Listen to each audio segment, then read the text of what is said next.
Hey everyone, Mo here, and before the video begins, I just want to let you guys know that my schedule has opened up for me to do coaching again.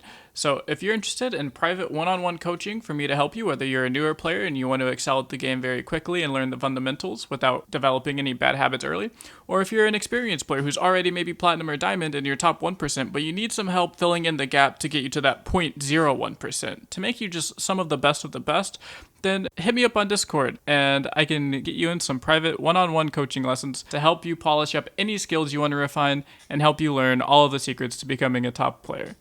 That's it. I hope you enjoy the video.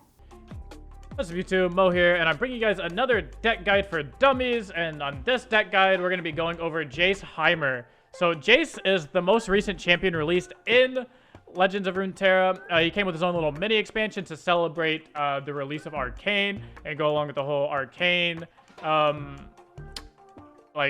expansion thing that Riot's doing all across their everything. So it's really cool. He brought a bunch of really cool cards to him and brought a whole bunch of new archetypes to him. So for those of you who don't know, Jace is 4 mana 4/4 that when you play it, he either gets quick attack or challenger. You get to pick. And then he levels up when you play 2 6-cost spells, and he doesn't have to see them, unlike Lux that has to see you cast a 6-cost spell. The reason Jace is actually a good champion is because you can just play these 6-card spells, or 6-cost spells, without Jace even being in play or in your hand. And then once you play Jace, then he comes down leveled. And then once Jace is leveled, he's like a miniature Karma, where he copies the first 6+ cost spell every single turn, which can close games out extremely quick. So, this is the version I've been playing. I actually have the 3rd highest win rate on Jayce Heimerdinger. So, this is the deck I like playing. I like playing the tech version. You see my version varies a little bit different than some of the others. I'm on triple production surge, 2 adaptatrons, triple hextech handler. So, this deck is more of a Heimerdinger deck. I'm also on triple Flash of Brilliance, and a lot of people don't play Flash of Brilliance at all, or they play a couple. But I'm on triple Flash of Brilliance because this deck is extremely based around Heimerdinger, and it's kind of just like Jace supports Heimerdinger. For fun fact, 3 mana 4/3 quick attack is not a balanced card. Not only is it a 3 mana 4/3 quick attack, which is not a balanced card, but it buffs every single tech you play after that. So if you production surge later on, all your units get 2 HP. The difference between a unit having 1 HP and 2 HP is fucking massive, especially right now with some of the most popular removal spells being 1 damage, like Poison Darts from like Lecturing Yordle, Pokey Stick, Group Shot whenever it's not active, stuff like that. A lot of cards like those can no longer kill these Heimerdinger turrets. And then if you ever get play a handler and have Heimerdinger leveled, or if you just get 2 handlers and all your units go up to that 3 HP mark, well fuck, now they don't die to Mystic Shot, they don't die to a Group Shot that's active, like they don't die to a lot of things now. They don't die to the Caitlyn spell, Peacemaker. Getting your units more HP is so broken, and so because of that, I knew Hextech Handler was going to be an extremely strong card. So I wanted to build the deck more around the Tex version and the mechs. So, or what are the tech, sorry.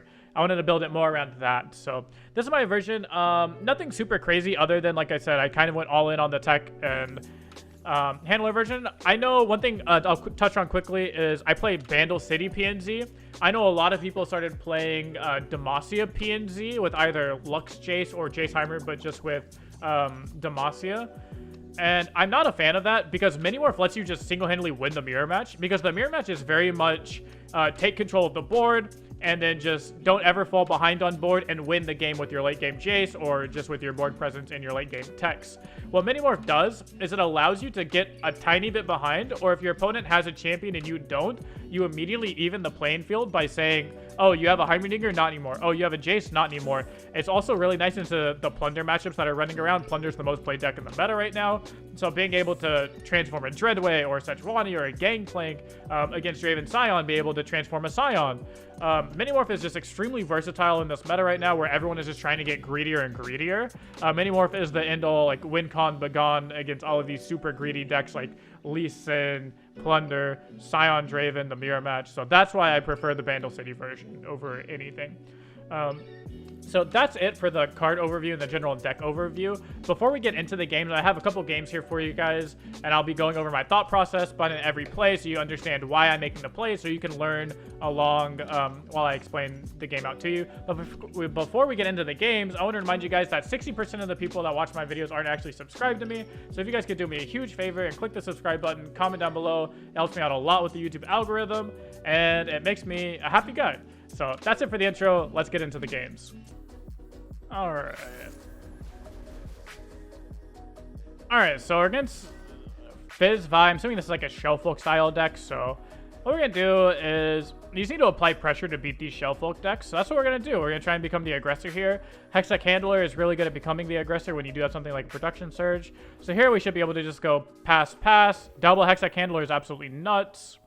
So we should be able to go pass, pass, Forge of Tomorrow on turn 3. And then on turn 4, just throw a Production Surge out there, activate our Hextech Handlers, and be happy. Assembly line is good. So we get our 3-3. Not bad. I mean, this landmark's really, really good. As long as you don't draw like 2 or 3 of these in your opening hand, this landmark is really, really solid. So this is good. Otter Pusher, we'll swing for 3. Tell him to deal with it. And we're just going to continue to apply pressure here. And this is where Hextech Handler is really good because it makes your units extremely large.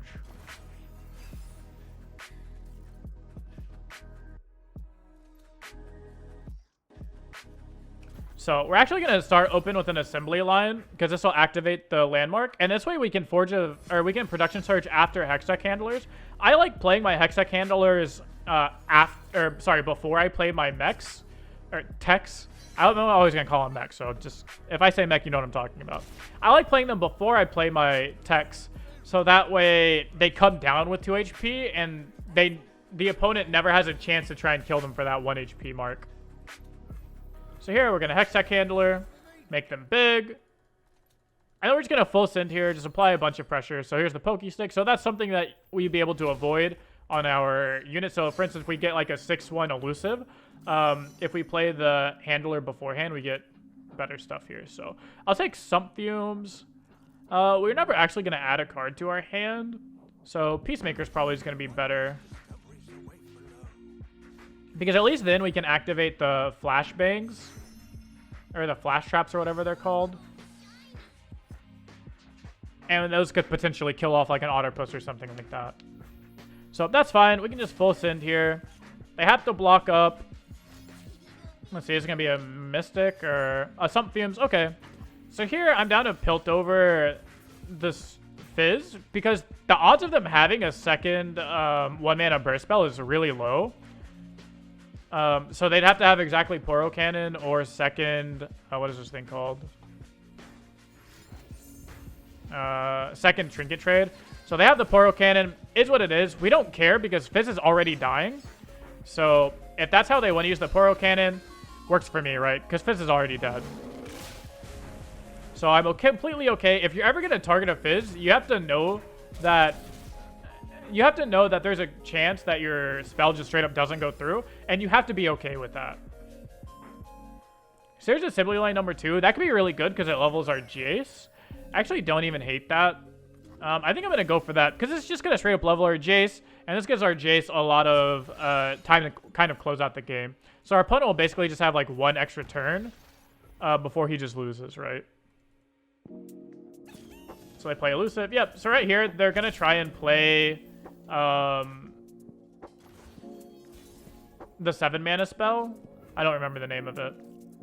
So what we're going to do is we're just going to give Jace probably Challenger. Yep, we're going to give Jace Challenger here, level him up. And we're just going to try to apply enough pressure to kind of kill him. And we're going to basically make it to where if our opponent doesn't kill us next turn, they're dead. So here comes... Oh, okay, cool. So that means that they don't even have the...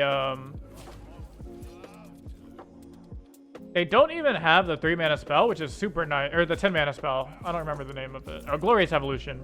So they don't even have the Glorious Evolution, which is super, super good. Because that means there's basically no threat of us losing next turn.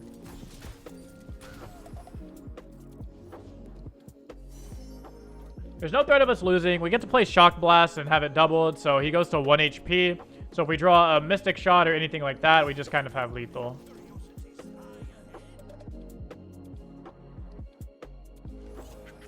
Okay, so we can pass here. And we're just going to hope to draw a Mystic Shot so we can kill him. Or even a Pokey Stick or anything like that. So there's second Jace. So unfortunately, that won't get us there. We're going to be 1 mana short. So we can say okay. And I think I'm going to start with Concologist to see if I can draw a way to kill him. Because 6, 7, 8, 9, 10, 11. So it needs to be a 3-or cost spell that deals damage to the face. We found a spell that deals damage to the face. So we have lethal. So what do we have mana? So we have 11. This is 6, 7, 8, 9, 10, 11. Yep. So Pokey Stick will get us there. And I'll do Pokey Stick just so we can do it all in one action. So now our opponent has to burst speed kill us or he's dead. I guess, or he could prank a bunch. He'd have to prank the... He'd have to hit both Shock Blast multiple times. Or I guess just once. But he'd have to hit both Shock Blasts here before he kills us. And if they don't do that, then we can win with just Shock Blast plus Pokey Stick on the stack. So let's see if they get multiple pranks at burst speed, which is already really hard to do. And then both pranks have to hit these.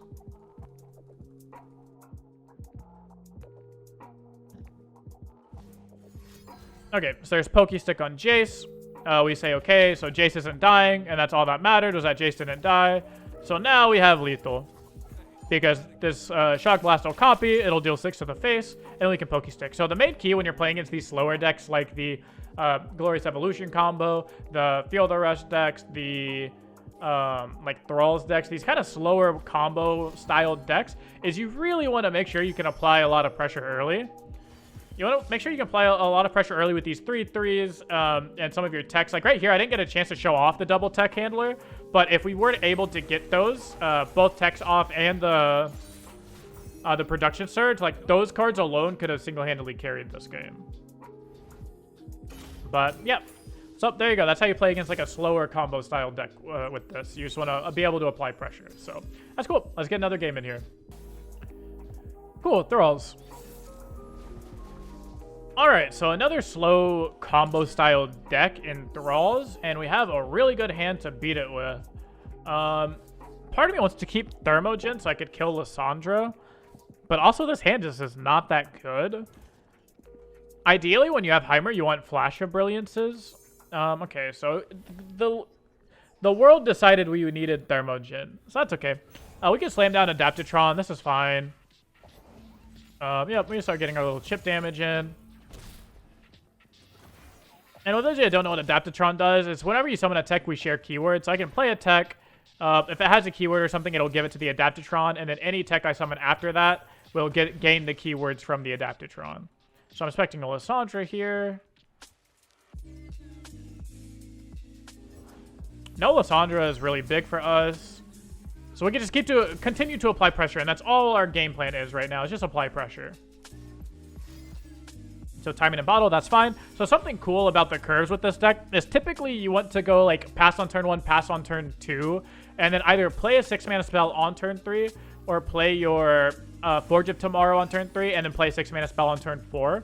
And if you're doing the Forge of Tomorrow curve, you can actually play a 1-drop on turn 1 and then still be able to pop your Forge of Tomorrow by turn 4, which is really, really nuts. So we'll see what our opponent does here. They do absolutely nothing. That's kind of crazy. So I'm just going to Production Surge here for 6. It'll pop the Forge of Tomorrow, as well as give us a bunch of units. Wow, that was pretty nuts. Unfortunately, we're going to get, like, not Avalanche, but Blighted Ravine. Or Avalanche. Okay. So we get Avalanche, and that's okay. The cool stuff is now that this has all these tough words, this has Tough and Fearsome. Every tech I summon will have Tough and Fearsome. So we got our Flash of Brilliance, which is absolutely nuts. And we'll see what our opponent does here. We'll see if they make a Thrall, if they don't make a Thrall. One Thrall is not really a problem. The problem comes when they start doing things like Promising Future and making a bunch of Thralls. So Treasure Trash could be not a bad card. We're going to click OK. And we're just going to summon as many turrets here as possible. And these are the types of hands where you really want a Hextech Handler, because it could give all my units 2 HP. And then if they had 2 HP and tough, then I would have to worry 0 about any type of board wipes. But because I don't have a Hextech Handler, this is all kind of awkward. So here we get to Thermogen this for 3, get more bots, and just continue to apply this pressure that we talked about in the previous game. So here I'm being quite aggressive with my removal spells. Like, yes, you can save your removal spell for a Talia. Yes, you can save it for a Thrall. But right now our main goal is to just try to kill our opponent. So like this right here puts him down to what? Why can I not see this? Puts him down to 6. So our opponent basically has to come up with a way to win the game next turn or completely board wipe us, or we just end up winning the game. Plus our Heimerdinger is halfway leveled. We got a Jace. It's not quite leveled yet, but that's okay. So here we can pass. We don't have to play anything. We just want to save our mana. We'll see. We don't want to play too much into some type of board wipe. If they do have an Avalanche or a Blighted Ravine, we want them to play that first. So there's the Avalanche, so that's pretty cool. We played around it. We said, okay. We said, sounds good. So next turn, we really want to make sure we can pop off with this Treasure Trash. So what we're going to do is we're going to play Adaptatron here. And we're just going to pass. We're going to Treasure Trash. This will level our Heimerdinger and stuff. So here comes Treasure Trash for 10 mana. And we're just going to hope to get some pretty good cards off of this. On top of we get an 8/8 dinosaur at the very worst. So, yeah, these are some pretty good bangers. We can get stuff elusive. So something that's really nuts is we can... Oh, I actually don't get my dinosaur from that. So that's pretty sad. So how do we want to play this then? So we can Cygnus, and we're going to give this tech elusive. So that way, any spell we play after this, all of the techs are going to get elusive. So for instance, like when we play the pack mentality, so right here we're going to remove. We're going to give 2 other allies +4 health. So we're going to give you +4 health and you +4 health, which is great. And then now we get to play pack mentality and give all of our units +2/+0 and overwhelm this turn. And then that'll give us a 0 mana tech. And then that tech will have elusive and fearsome, which doesn't really matter too much, but it's able to pull one of the 8/8s to the side. What it does is it allows us to pull an 8/8 to the side, so that way this overwhelm unit gets in for a bunch of damage here. So our opponent's spam emoting us. That means they're probably going to concede.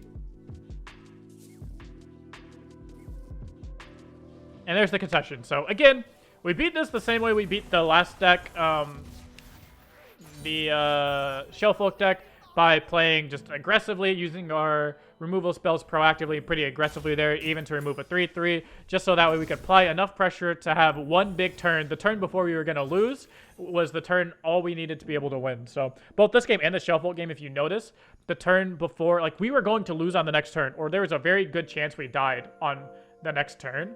So we were able to buy ourselves just enough time to win the game because of how aggressive we were. So yeah, so that's good. We're going to get one more game in here for you guys. Oh, cool. Like kind of a pseudo mirror match. Cool. So we get to play against the Jayce Heimer deck, but this time they're in Ionia. So hopefully this is a good way to show you why I think Minimorph is better. So unfortunately, we're going to get rid of the Minimorph right now because we kind of need something to play on turn 4 with the Forge of Tomorrow. So we get Forge Thief. If we get to hit twice with this, then we just win the game.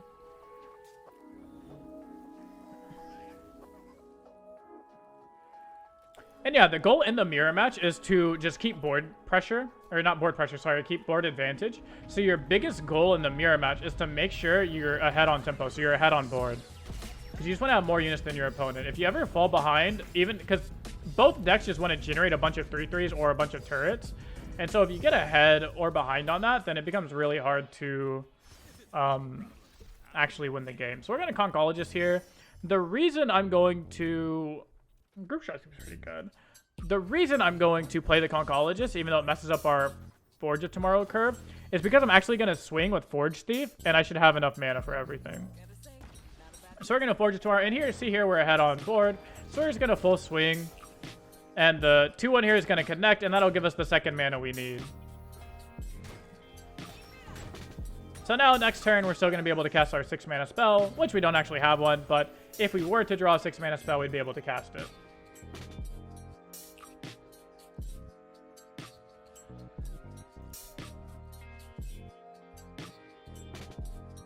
And we'll see what our opponent wants to do here. They might just play a Jace, they might pass. So because we don't have a 6-mana spell, we're just going to make sure to get... sure, we're just going to go ahead and kill this. We just want to make sure to get 3 mana next turn for Flash of Brilliance with Heimerdinger.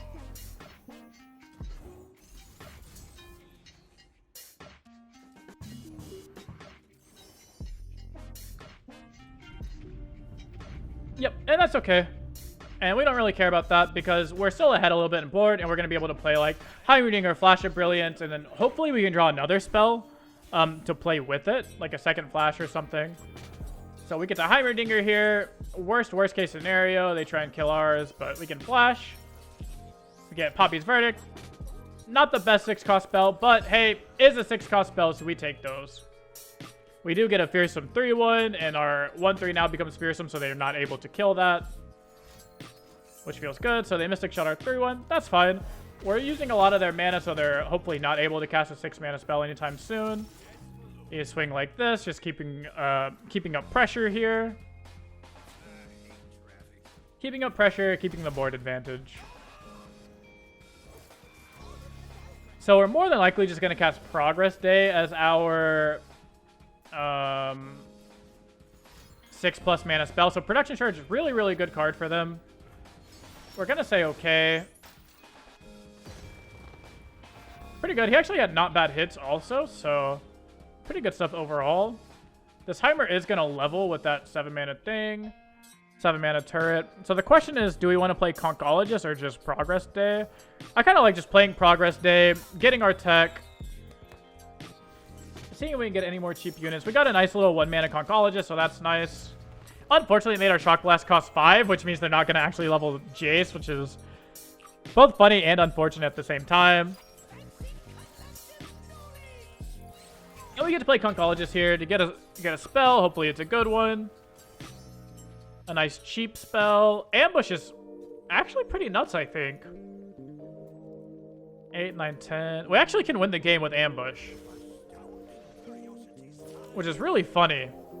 So yeah, we're just going to block with our 2-2. And then next turn, we can just play Concologist. That'll trigger Ambush, and we just have lethal with our T-Hex. So we're going to Concologist here. We'll grab Pokey Stick, sure, because it's just direct damage. And he has to have Concussive Palm for our T-Hex. If he doesn't have Concussive Palm, he just, like, loses the game.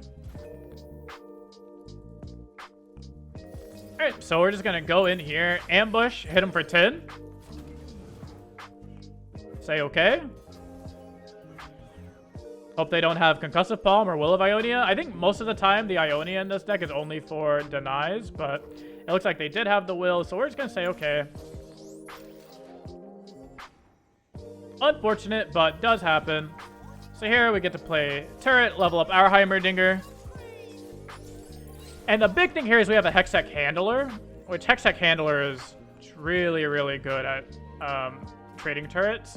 We're probably just going to play Shock Blast into, like, Thermo the 7 1-for-1. So we're just going to get rid of some of your units here, Mr. Guy.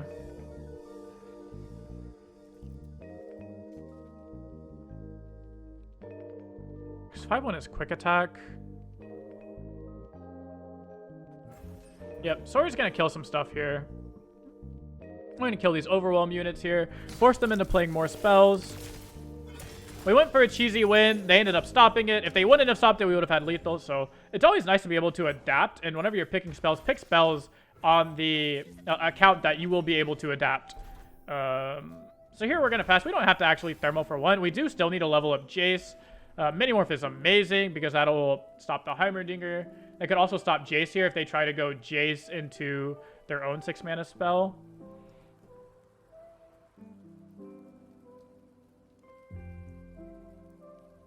So again, this is just showing you why I like the Bandle City version more, because I'm able to turn these advantages into favor for us. So 8-mana Progress Day. He gets a 9-9. That shouldn't really matter because we just block with a 2-2 because it's just a vanilla 9-9. So we say okay to that. We can just mini-morph our Heimerdinger and just burst pass. Because we can play this after he attacks. We're going to open up some room for some blockers here. And now once you play a Florbagon, you play your elusive unit, and you have an Adaptatron in play. The Adaptatron gains elusive, so every tech you play after that also gets elusive now, which is just kind of crazy. So I'm assuming this gets Challenger. Yep, so it gets Challenger. He's trying to kill my Heimerdinger. So what we're going to do is we're just going to kill off something here. Probably just deal damage to the Jace. So that way the Jace is going to be threatened by this Heimer. If he wants to challenge the Heimer, then his Jace is going to die. Is this a Nopify? Nopify, okay. That's fine. So he's going to kill our Heimer. But we still get the Florbagon, which gives everything elusive. And this is why I enjoy the tech version more, and this is why I play two Adaptatrons. So we play Florbagon, it gets elusive, this gets elusive. Next turn, we're going to be able to play Hexa Candle, which makes all of our units big and get elusive. So for instance, we can do this. And this should be representing lethal.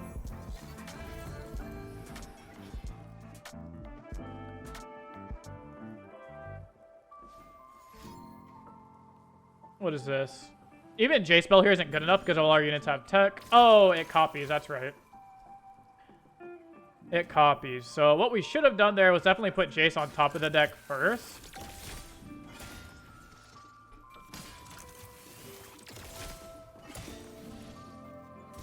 So we should have put Jace on top of the deck. What we can do now is just kind of kill the Jace and probably...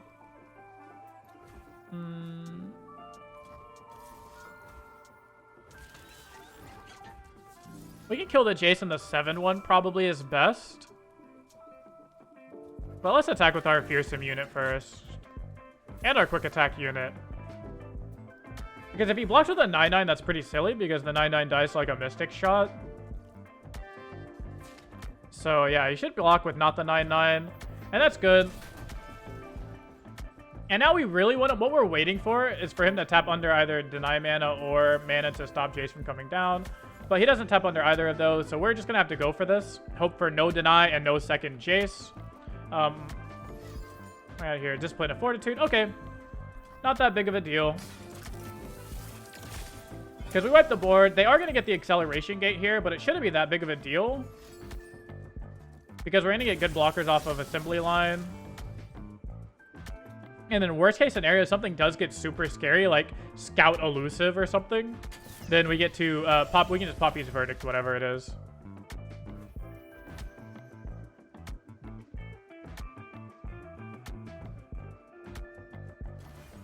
So we get to pass here. Flash of Brilliance is not a bad card. So Time Trick, I'm fully expecting them to just play this Acceleration Gate.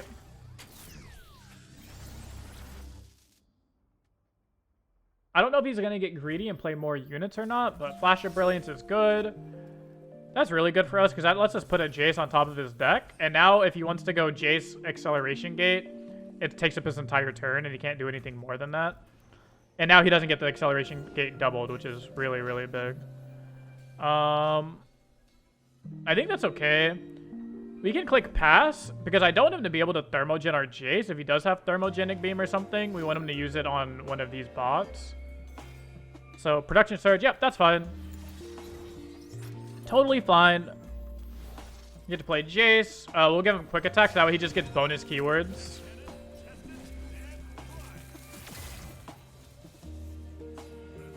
Because we want him to have bonus keywords. We want to increase the chance that he gets something like an elusive keyword here. So all we have to do is just not die and not lose like our entire board. If we can not lose our entire board and not die, we're looking pretty good here. So here we can just block here. I actually like doing this. Because this one kills this entire board. And two, I don't lose too many units.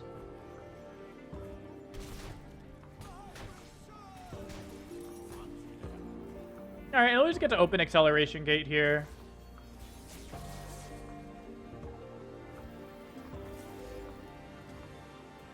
I actually wouldn't even mind playing like Heimerdinger Acceleration Gate.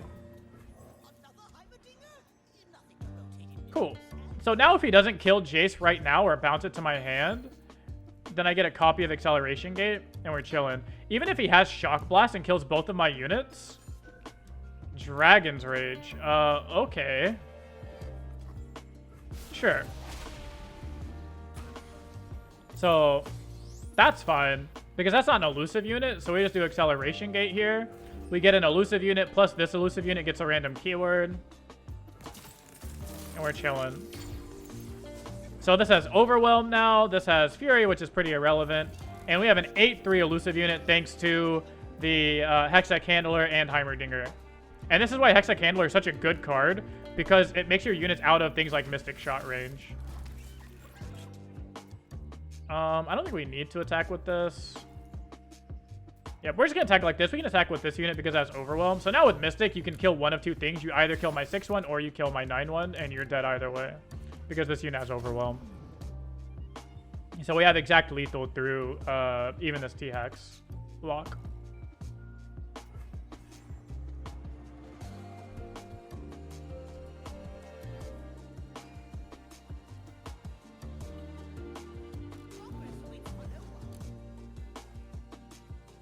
Cool. Now there you go. So there you go. That's why you play Minimorph in the mirror match, because if I wasn't able to Minimorph that Heimerdinger, he would have been able to get a lot more turrets off. And as you saw there, even with the Will of Ionia and with the Nopify and keeping your Jace safe, it doesn't matter. Like, once you get late enough into the game, your opponent's going to be able to kill your Jace, even if you give it plus 3 HP. So that's a literally perfect example on why Bandle City, in my opinion, is the best pairing for the Jace Heimerdinger deck. So I hope you guys enjoyed the gameplay. For those who don't know, I do stream record a lot of these over on Twitch. I'm recording it on Twitch right now, so if you want access to these videos a day earlier, make sure to go and head over to my Twitch channel, twitch.tv/emotional, and leave a follow so you get a notification whenever I go live. The link to that will be in the description down below, and you get all the content, all the extra content. You get a bunch of bonus content. That's where you get to see me try hard on ladder. That's where I'll be streaming seasonals this weekend. 1,000-person tournament. It's going to be happening on Saturday. I'll be streaming my perspective over on twitch.tv/emotional, so make sure to go check that out. That's going to be it for this deck guide. Let me know in the comments below what deck you want to see next in the Deck Guide for Dummies series. That's it. I'll see you guys in the next video.